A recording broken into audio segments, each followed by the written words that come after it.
Well, thank you for joining in. We're having an exciting episode today. We are sitting with Spencer Walters. He is the president of operations here at Choice. So, Spencer, welcome. Thank you. Before we dive into the nitty gritty, what brought you to this position? What brought you to Choice?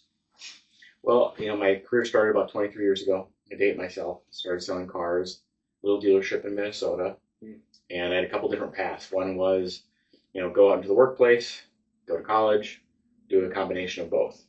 I decided a combination of both, so I started some college courses while I was selling cars, and with fleeting results, because if anybody's worked in the retail automotive industry, you know that becomes your life. Right. So after my first couple of years in the car sales position at this little Chevy dealer in Wayzata, Minnesota, I decided I'm making more money than most of my college graduate friends. So I was thinking, okay, well, this is definitely the course for me. I liked what I did. I found that talking with people and finding the right vehicle for them was something I really enjoyed. It's definitely outgoing, and I love talking to anybody that came on the lot. And although I was very young, I was able to establish myself as a consistent producer of results. And even in my first year in car sales, won car sales of the month in February, which was kind of cool. Yeah, that is fun. And then throughout my career, that progressed into an F&I role with a large auto group, and I was an F&I manager. Had some great tutelage from some really talented people that helped me progress in my career, and became an F&I director for a couple of stores, and then grew, and then oversaw an auto group, moved out to the East Coast, was out there for a couple of years. Wow, seeing some growth and an expansion in that. That's exciting. Yeah, I think I established myself as a professional in the F&I world. I was never the highest PVR guy with the highest penetration, but I didn't have customer complaints. My CIT list was always clean. My paperwork was clean. And I found myself being able to coach others, that were coming into that department. And that's what progressed my career. And then oversaw another big auto group, moved back to Wisconsin, which we find ourselves here now. And I left the automotive industry about 6 years ago on the retail side. Really liked what I did, enjoyed it, but there were some holes, and I felt as though it wasn't conducive for family life. My wife and I wanted to start a family.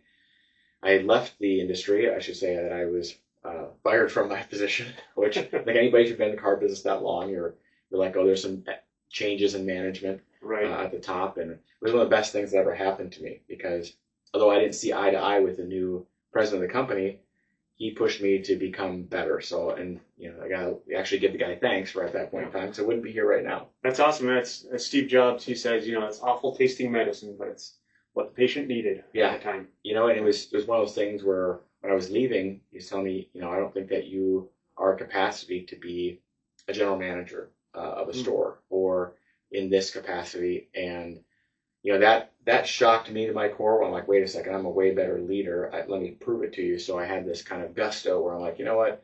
Let me show you what I'm capable of. So I went off and started on the TP administration side. Had some success there. I had quite a bit of success in the beginning, but I really didn't like the industry on the agent side for who I was working for originally, because I felt it was a really old model, and it was just tired. It was kind of how we did the business in the 90s, which, I started my career in the early 2000s. So for me to say this was archaic, this really was archaic, how I felt that the business needed. It doesn't fit with what you do. You're always looking for the future and the horizon and innovation. That's what Choice was really built on. So what I didn't like is what I saw in the industry, and most administrators created an agency, and we had quite a bit of success there. Brought on another partner, which is Mike Barkus, who is the other president of the company, and we had quite a bit of success together. And throughout that growth came quite a bit of pain, and we decided, after meeting some other attorneys and another clip provider, we're all sitting around looking at each other going, you guys complain about all the other administrators and their claims process, and their products are archaic and they're not really evolving. Why don't you guys just become an administrator? So we're like, well, we don't have the money for that. A couple of moderately successful agents. I thought we did a good job. And I always thought I've been a better administrator than I ever was an agent.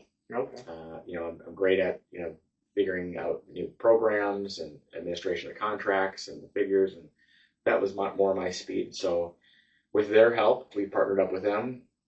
They also own, a couple of the other owners of the company are a couple of attorneys in the warranty space. found a really talented group of folks, other couple of smaller minority partners, and we established what Choice is now today. Cool. So that's how it all started. That's why I work here now, is I wanted to become a forward-thinking administrator that uses, daily, inductions of data to make, changes surgically, Right. instead of just having one blanket program. And we can talk about that a little bit later, but that was really the creation of my background Yeah. into the business. Yeah, and I like one thing that you had said earlier in our discussions. A lot of these big TPAs, they're the cruise liners, and it's really awesome. Where we are the jet skis Yeah. of the world, and we'll get into that a little bit later. But before we get into that, I just wanted to ask you just a quick paragraph of what a TPA is and why it's needed. Yeah, TPA, it's kind of like an acronym that we all use, we throw around, and unless you're in the automotive industry, you might be a finance manager or a used car manager watching this, thinking, what the heck is that? It's just a third-party administrator. We're the administrator, we're the obligor of these contracts, so we are the named administrator, meaning that we handle the claims, the contract language, submission filings, the state licensing, all that. Of course, we have a CLIP, and we're going to throw a lot of terms around throughout all these different podcasts. A CLIP is a contractual liability insurance policy. We're not required to have one in some states, but it's an extra layer of protection that we give to our dealers, the banks that work with us, and the consumer. Right. If we go insolvent, that this CLIP provider is going to, backside, going to pick up the insolvency of that. So we've gone through and had multiple layers, and we actually right now are introducing a CLIP for our CLIP, which is another extra layer for protection for the consumer. And we have an A-rated CLIP. So the administrator, to give you that short snippet or that paragraph, is we're the one that handles the claims. I think a lot of people get confused in the industry. They'll say, I have my own reinsurance company. Of course you do. We're just the one that handles the claims, the filings, the management of the money as it comes in reserves and pushes that out to your reinsurance company. So because somebody has their own reinsurance company, and we can get into all the acronyms and CFC, NCFC, DOWC, we handle all of them. So regardless of whatever position that you have, we can administrate it. Sometimes we've even talked to folks about creating their own S Corp and having them kind of be like us. So at any level, this information would be good, because most dealerships they're not administrators. They have a different version, and they have somebody else picking up the phone calls and handling the claims. So that's what we do. Right. And it sounds like that your experience allows you to have that wide range of understanding and help those dealerships, agents, and all that other stuff. So that's awesome.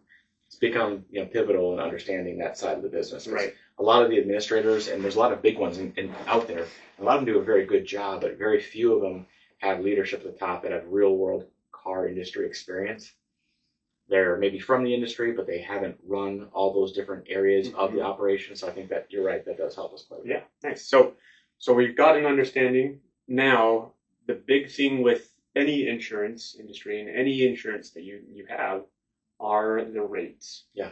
So a lot of our viewers are wondering, how are rates decided? Because it seems like from a consumer standpoint or the dealership, it's just kind of randomly given, right? Yeah.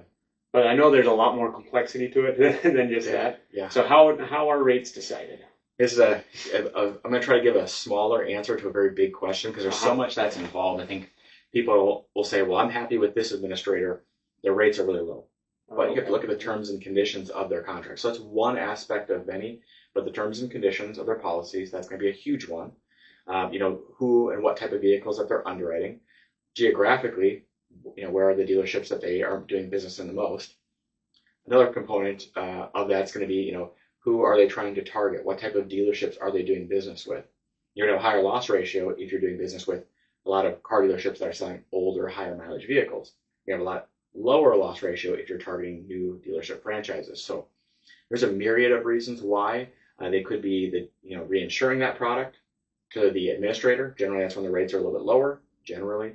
They could have a little bit higher rates. So there's a lot of really great administrators out in the marketplace, some of the big names, and I won't use any of them for the purposes of, it's not really important for this conversation, but some of the larger ones you might find that their rates are really high. You might think that. Their rates are really high because they're trying to have a stable environment for that dealership's CFC, NCFC, and DOWC programs. So that's when the dealership's reinsuring those contracts. They want to have a stable market for those contracts, meaning that they want to try to set it to a 70% or 50% or 60% loss ratio. It's hard to do that, if you don't have extra reserve, because shock loss, when there's a big claim, that can offset those contracts. So generally, when a dealership is reinsuring those products and they're on one of those those participation programs, the rates are going to be a little bit higher, generally. Mm-hmm. When the administrator, we're insuring, we have the law of large numbers on our side. So in those cases, we can make the rates a little bit lower because we can target, again, a larger swath of business. We have thousands of contracts coming in, and that allows us to have the law of large numbers where it kind of equates out, and we can pinpoint accuracy the failure points of different vehicles. So the 10,000 foot view, the recap would be that, it could be geographic location, where they're doing business with, Mm-hmm. the type of vehicles, the type of dealers, what they're targeting, and also what the goal of the administrator is. What type of contracts are they looking at trying to cater from the market? Uh-huh. Yeah. Cool. So, what we've done, and kind of to try to segue some of that, is we have several different contracts that serve several different markets, and that allows a lot of flexibility. And it might be confusing for some people to say, well, you guys have a lot of different service contracts. Absolutely, because they're made for different types of markets, for different types of dealers. And that helps us be agile in making sure the rates are appropriate for what the dealership needs to be able to sell that customer. Okay, so that's a great 10,000 foot view that gives us an idea of the inner workings of the rates. You had mentioned your location, types of vehicles that are out there. I want to get into, do you guys go deep enough to the model? Yeah. And the make? Yeah, and that's something that I really think is important, that some TPAs have started to drill down on. Mm-hmm. But not only the make, but the model and the engine, and they're like, you could have we'll use a Chevy Impala as an example, because I started selling Chevys 23 years ago, so they'll be ingrained ever in my head in a different model. So you have LS and LTZ, and they have the LS, LT, and LTZ model, and they had this SS model for a little while, and they all had different packages, right? So an LS was cloth seats, no power seats, basic radio, not a whole lot of frill. Right. But the SS version of it, supercharged engine, that had a 3.8 supercharged engine. It had leather seats. It had, really nice stereo. It had all the bells and whistles. So, of course, that SS is going to have a higher loss ratio than the LS would, right? So There's a lot more components and a lot more failure points. So we try to drill down on those and segregate not only by the makes and models, but also those classes that they have, those trim levels, and that certainly helps. And we have a massive rate card with a lot of different sections to it, and that's ever evolving because we'll get data in. We do an actuarial study, which administrators are required to do, mm-hmm. but we have them more often because we want to take a closer look at our rates, and that tells us the feedback of how the market's shifting.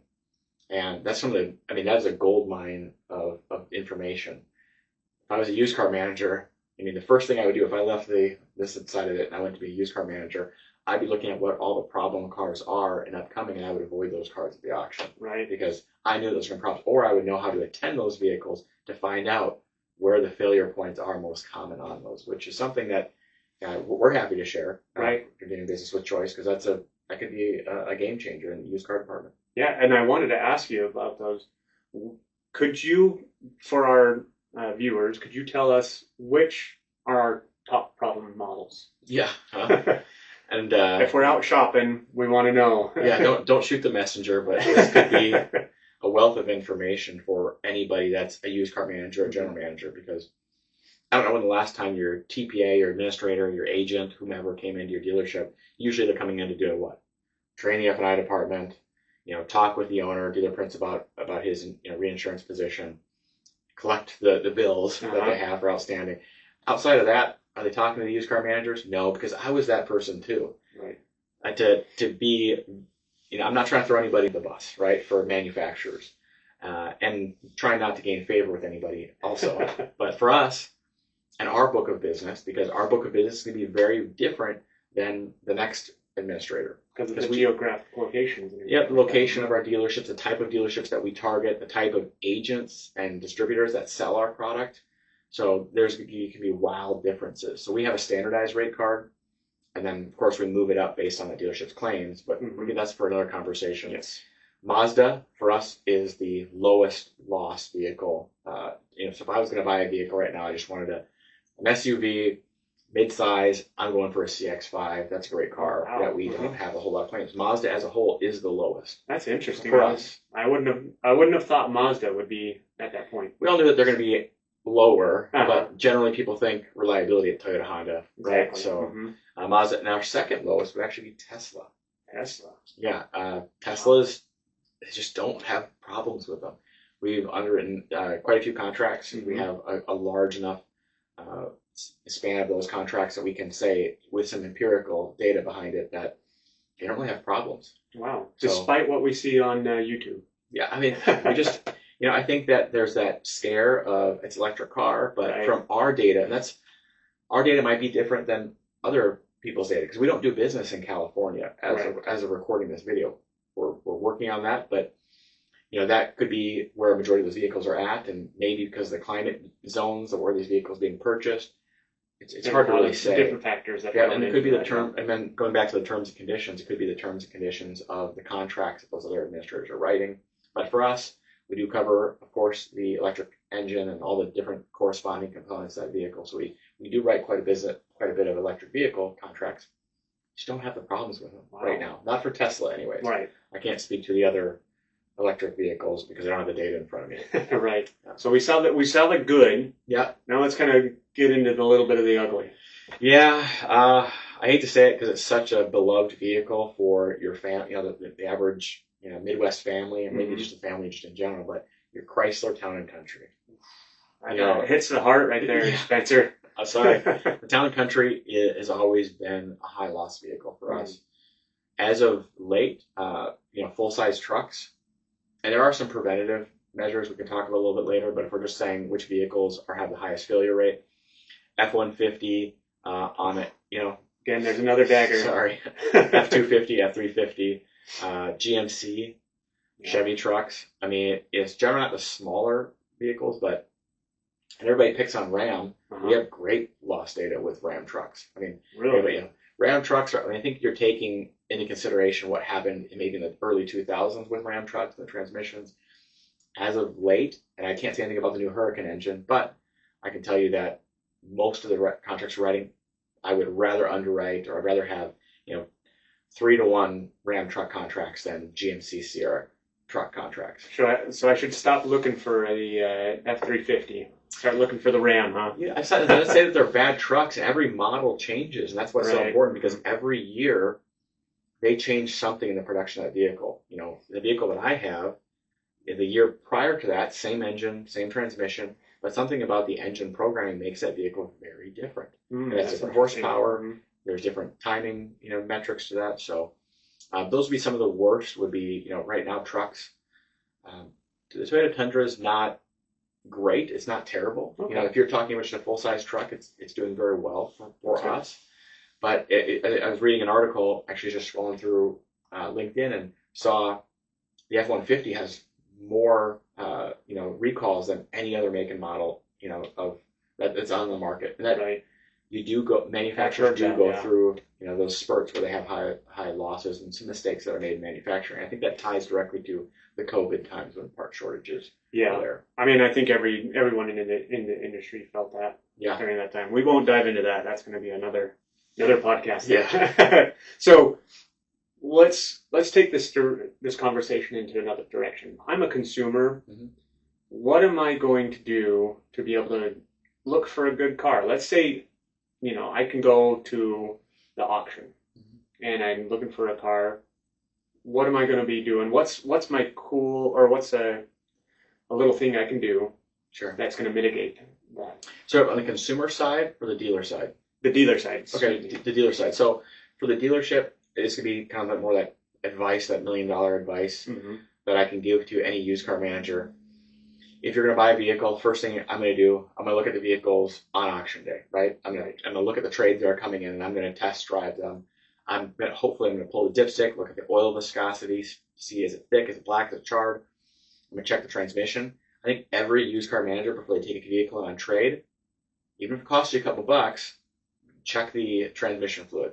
Check the rear end. It might be like, oh, I want to spend $300, $400 on it. Yes, but it could mitigate a huge loss. Mm-hmm. Not only for the upset customer that buys that vehicle and has a claim later on that contract, but also for your dealer principal's reinsurance company. I mean, what a hero you could become if you could knock off 30% off of his loss ratios in his own reinsurance company or her own reinsurance company. Like, if I was the used car manager, I'd be doing, circles around the dealership, with a little, victory flag going, hey, I just saved you a whole bunch of money. Right. So for the we'll be sending those out. Yeah, certainly. And for the used car manager, inspect the heck out of the car, pull the Carfax, the auto check, right, and look for that history of when they've done that basic scheduled maintenance. GMC Sierra is depending upon the model year because they all have changes. That transmission fluid should be flushed every 45,000 miles. If you're taking in a 100,000 mile GMC truck, and I'm buying it from, Brent Autos, yes, you're going to tell me, I'm going to say, Brent, hey, is this a good truck? I'm going to say, yes, of course. Did you guys check it over? We did check it over. Kicked the tires. We did the whole run. Put it up on the rack. Did an oil change. So you're telling me that I'm buying a quality vehicle that you've inspected. Correct. And then a month later, the transmission goes out and the trans fluid is completely black and charred. Mm. So, hey, Brent, I thought you said you sold me a good car. Well, the trans fluid on this thing is caked. Did you not inspect the car? You told me it was a good car. I did the inspection.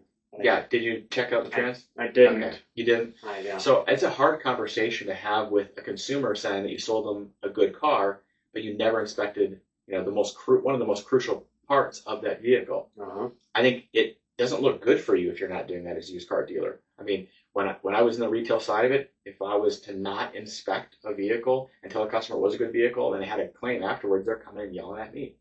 The sales department's going to sell the quality of the vehicle. The F&I department's going to sell the fear of mechanical failure. Right. The customer, hopefully, they bought a service contract. Then your warranty administrator, a claim that comes in 3 weeks later and the transmission's out on it. It's not their fault either. They shouldn't be covering it and shouldn't expect them, in my opinion, to cover that because the dealership failed to do the most basic tenets of used vehicle sales, which is inspect the vehicle prior to sale, letting the customer know that they're purchasing a quality vehicle. So, getting back to what you can avoid is I would check the Carfax, look for prior service history, and then I would spend the money on a trans flush. When the oil comes out of the engine and you're doing your engine check, your mechanic in the back's going to be able to tell you what it looks like. It's gritty or black or whatever. There's metal in it, whatever. Mm-hmm. And a fuel system cleaning can make a huge difference, and a trans flush. And maybe I don't want to spend, I know there's going to be some comments people are going to say, I don't want to spend money on a trans flush. I see them coming in already. Yeah. They're going to say, I have to be at X number of dollars in gross in the front end. If I have to do a trans flush on every single used car that comes in, I'm losing money in the gross in the front end. Look at your comebacks. I call them comebacks. When the customer comes back with their fist in the air shaking at you going, you sold me this car and it had this problem. Right. So how much is it costing you on comebacks for a new transmission replacement? And if you were to divide that amongst just a trans flush amongst all those vehicles, where would you be at? Arguably, I think the data would fare out that maybe it might cost you a couple extra bucks, but what would it cost you in your reputation for that one customer that just flames you online for selling a vehicle that has an issue? Right, and it's the verbiage is it takes 1,000 words to build a reputation. It takes one to break it all down. Exactly. So there we are, right there. Yeah, and so going back to the original question of, what can they do is, do the fuel system, do the trans flush. If you don't at least do the trans flush, I would at least pull some of the fluid out and inspect it. If there's metal in it, maybe you can arbitrate that vehicle, send it back to the auction, get rid of that car. Maybe instead, you can look at, maybe I need to put an oil cooler in there to extend the life of that vehicle if it's really dark. And because it's an older, higher mile vehicle, those transmission coolers can have a big impact. Sometimes just inspecting the fluid to make sure that the customer isn't trying to pull one over on you. Customers aren't perfect. Yeah. Car dealers get the bad rap, but how do we know that customer before trading that vehicle didn't know there was a problem with that car and put some of the anti-slip trans fluid in there to try to get tricky customer? Right yeah, there. it happens there. That I've seen it. Yeah. So when you pull that trans fluid, you can check that type of fluid. Look at the viscosity of it, compare it to the viscosity of what's going into it. Check certainly the rear end. These aren't expensive things to Right. do, but that will help you in your claims with the warranty administrator, the product that you're selling. Because if a claim comes in and it's 2 weeks after sale and the transmission fluid is completely black charred and there's all types of metal in it, that didn't happen over 2 weeks. Right. That couldn't have. Yeah, exactly. Contemporaneous failures that just kind of like implode, those are rare, and those will be found out on inspection. Right. And so what I would tell people is to avoid those problems. If I'm giving you the $1 million advice as a used car manager, an ounce of prevention is going to be worth a pound of cure. Prevent those issues, because then if you do have a claim on it, your warranty administrator, they're going to pull the fluid, do the inspection, it's going to be clean. Right. The preventative maintenance has been done. Now we know that it wasn't an issue from lack of maintenance because you guys went through the extra step. And hopefully if you do find metal shavings in the trans or some other issue, you're going to either send that vehicle back or you're going to make the appropriate changes to make sure that vehicle, you're going to quality vehicle. Maybe it needs an engine or a transmission rebuild. Maybe it needs that. Mm-hmm. It's a lot easier to attend that up front than it is on the back side. On the back end. Mm-hmm. Yeah, that's great information for you guys out there listening. That's a simple thing to be able to do, to go pull the transmission fluid, check it, and make sure that there's no char, there's no metal shavings, and something simple to do, but that has lasting effects on both ends, right? Helps our customers, those that are buying the car, but it also helps your position with the TPA. Yeah. And some of the other stuff, you can look at the recalls. Mm-hmm. See if there's any open recalls for it. There's TSB, technical service bulletins. Mm-hmm. See what the technical service bulletins are for that vehicle, and maybe that's the manufacturer saying, hey, look, there's going to be an issue with this car at some point, right? And see if that's already been done. Chrysler V6s are notorious for the oil housing. It was made out of plastic before it gets jostled around. They replace it with an aluminum one. Very, very common. Well, if it hasn't been done, it's a couple $100, maybe $400 or $500 to replace it, depending upon what your shop's hourly rate is and where you buy the part from. That's a super simple fix. That's going to fail. We know that part's going to fail at some point. So why not, change that for the customer, or at least maybe make the customer aware. Say, look, it's not a problem right now, so we didn't fix it because it's not broke, don't fix it kind of a thing. Right. But we want to let you know this might be something you want to look at in the future. Maybe then you could sell the customer on that service. Right. So, and maybe that's not the best answer, for some of our car dealerships that are struggling to maintain as much front-end gross as they possibly can. Correct. But there's also other products that you could offer that can help out with front gross. We can talk at a later time about ancillary products. But certainly that's going to be my $1 million advice for the day. And I think that's a great $1 million advice, something that's doable in every situation when you get a car from the customer and in auction. All right. Well, thank you, Spencer, for spending your time with us. I know you're a very busy man. Yeah, appreciate it. You got the horizon that you're managing. So we hope so. We're always growing, and I think what we've done and built is something that's driven towards creating new opportunities in the marketplace. Right. So if you're interested, of course, you can always reach out to anybody on the Choice team. You can email me directly at Spencer@Choice Auto Protection. We didn't really do a great introduction. No, we didn't as well. That's all right. I'm the current COO of Choice, so I'm just here helping out. And Brent comes with a wealth of knowledge. He's going to be very modest, but he's our technical guru on all things that help us find these different opportunities. Pull the data. So you can email Brent too as well. It's just Brent@Choice Auto Protection. Right. So maybe I'll see you on the next one. Yeah. Well, thank you very much, and we will continue to dive into the hood or look under the hood. We don't want to dive into the hood. No. We're going to skip that one. Yeah, we're going to skip that one. You're going to look under it. We're going to continue to look under the hood, and I hope to see you guys next time. Thank you. Thanks, guys.